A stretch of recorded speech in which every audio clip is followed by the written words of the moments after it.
Donald Trump once called NATO obsolete. But what if he had actually followed through and pulled the United States out of the alliance?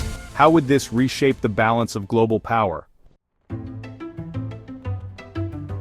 The North Atlantic Treaty Organization, or NATO, was formed in 1949 as a military alliance to counter threats from the Soviet Union. Today, it has 31 member countries committed to mutual defense under Article 5. An attack on one is an attack on all. The United States is NATO's backbone, contributing the most troops, funding, and military resources. During his presidency, Trump often criticized NATO. He argued that the US was paying too much while European allies didn't meet their defense spending commitments. In 2018, he even threatened to withdraw the US unless other members stepped up. Without the US, NATO would lose its strongest military force and over $800 billion in defense capabilities. European allies like Germany and France would face enormous pressure to increase their defense budgets. NATO's ability to deter threats would be severely weakened, especially in regions like Eastern Europe, where Russia poses a growing challenge.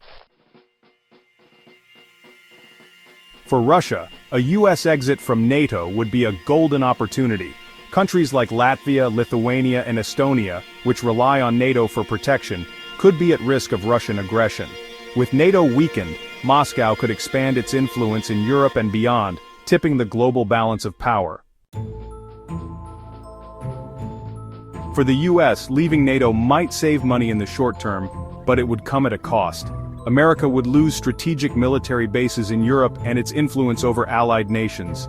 Allies might turn to other powers, such as China or Russia, reducing America's role on the global stage.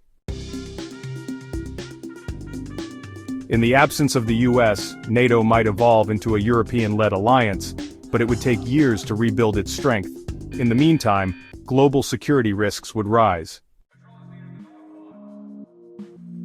Trump's criticisms of NATO raised valid concerns about funding. But a US withdrawal would leave allies exposed and weaken global security. Without NATO, would the world become safer or more dangerous? That's a question only history could answer.